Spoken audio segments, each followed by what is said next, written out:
Sana po wag pong gamitin ito para siraan ako. Dahil sinasabi ko po, mahal na tagapangulo, kung gusto niyo ako mag-resign, ngayon na, kung gusto ninyo. Wag niyo akong siraan. Yun lamang po. Isang magandang araw sa inyong lahat mga kababayan at mga mahal po naming taga-subaybay. Nandito na naman ang inyong lingkod, Josh Vlog, at muli na naman tayong mag-uusap, magkukwentuhan. Ayan, mga kababayan. Eto, napanood ko lang po kasi yung manifestation ni Senator Robin Padilla, mga kababayan. Tungkol nga po dito sa isang nag-viral na ipinakalat ng isang mainstream media, mga kababayan. Hindi na natin sasabihin ang pangalan, pero yan yung Rappler, mga kababayan, na ikinalat nito na si Senator Robin Padilla ay nag-dirty finger daw, mga kababayan. At nagkaroon po, kasi nag-live na dati si Robin Padilla ukol dito pero dito, eto talagang sa plenary niya mismo sinabi, yung kanyang, kumbaga ay pagsagot bilang opisyal na pagtugon doon sa ibinalitang ito ng isang malaking mainstream media. Malaki ba ito o palaos na? Isang palaos na mainstream media na walang iba kundi ang Rappler, mga kababayan. Dito matindi po yung birada ni Senator Robin Padilla rito, mga kababayan. Ito, basahin ko lang po, direkta na tayo, mga kababayan. Kung gusto ninyo akong mag-resign, ngayon na. Yan ang sabi ni Senator Padilla. Mayroon po ba tayong tinititigan o tinitingnan dito? Sabi niya. Ito ang naging tanong ni Senator Robin Padilla sa naging mabagal na aksyon ng Senado at ng Senate Sergeant at Arms noong siya'y nabalot sa kontrobersya matapos kumalat ang peking larawan na siya ay naka-middle finger. Kung gusto ninyo akong mag-resign, sabi ni Senator Padilla, ngayon na. Kung gusto ninyo, wag nyo akong siraan. Pahayag ni Padilla. Yan po ay mula sa Net25 News and Information, mga kababayan. At para nang sa ganun ay makumpleto natin ang report na yan o ang balita na yan, panoorin natin ang video ito, mga kababayan. Nais ko lamang pong kunin ang pagkakataon nito bilang parlamentaryong pagsisiyasat po. Sana ganap po di ito sapagkat, Ginoong Pangulo, ako po'y naguguluhan. Sapagkat dito pong nakaraang Huwebes, meron pong naglabas na isang journalist ito, isang istasyon, na sinasabi na ako daw po ay nagngat-ngat dito sa loob ng Senado. Ito po ay ano po yung middle finger po.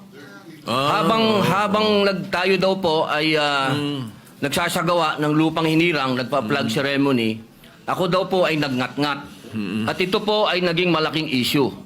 Ako po ay nagtataka, Ginoong Tagapangulo, sapagkat noong pong dati na binigyan ako ng issue na isang chismis, naglabas po kaagad ng ating Sergeant of Arms ng report at binigay niya po kaagad sa media. Ito po, wala pong kahit na sino ang nagpapaliwanag na hindi ko po ginawa. Ang tanong ko po, meron po ba tayong tinititigan sa tinitingnan dito?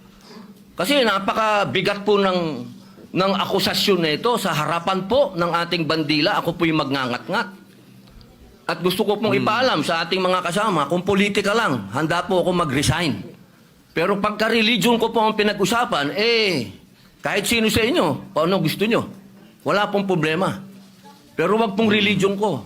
Hinihingi ko po, wag pong religion ko, mahal na tagapangulo.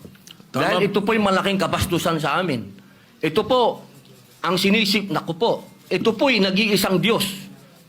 Dito po nakasalalay ang aming pananampalataya. Handa po kaming magpakamatay para dito. Sana po wag pong gamitin ito para siraan ako. Dahil sinasabi ko po, mahal na tagapangulo, kung gusto niyo ako mag-resign, ngayon na, kung gusto ninyo. Wag niyo akong siraan. Yun lamang po. Yun po, mga kababayan, yung matindi at nakakagulat, nakakatakot na sinabi ni Senator Robin Padilla tungkol doon sa naikalat nga po, naibalita ng isang mainstream media, isang journalist, isang istasyon tungkol po dito sa middle finger, tungkol po dito sa hintuturo. Para sa kanila pong relihiyon po kasi yan, mga kababayan, yan po ay isang sagradong bagay. Para sa kanilang pananampalataya po yun, mga kababayan. Dito po kasi, pinalabas na binastos daw po ni Senator Robin Padilla ang bandila ng Pilipinas habang nagsasagawa ng pagkanta ng lupang hinirang, mga kababayan. Ito, ang isa pang point dito, mga kababayan, ito po ang malaking point ni Senator Robin Padilla.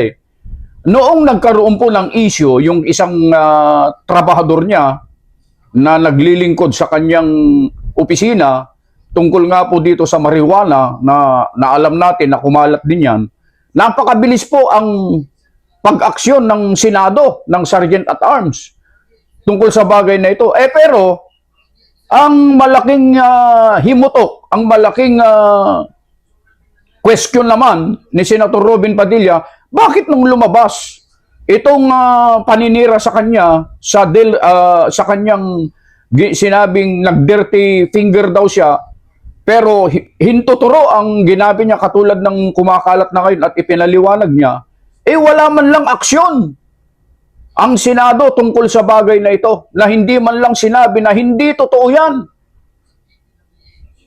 Ibig bang sabihin, mga kababayan, mayroon pong kinakatigan, mayroon pong favoritismo, mayroon pong pinapabura ng Senado? Kapag nagkamali ang kanilang kalaban, lalo na ang mga nasa majority ngayon ay wala lang, pero pagka ang nagkamali ay minority ay wala silang pakialam. Ganun po ba yun, mga kababayan? Paki-comment nyo naman po sa baba kung ano po sa palagay ninyo ang opinion ninyo o kaya masasabi nyo tungkol sa bagay nito. Beno, yun lamang, mga kababayan, nais lang namin iparating sa inyo ang tungkol po dito sa medyo maanghang po ito na tirada at banat ni Senator Rodante Marcoleta sa kalipunan po ng Senado, lalo na sa namumuno, mga kababayan. Muli po ang inyong lingkod, Just Vlog, bumabati po sa inyong lahat.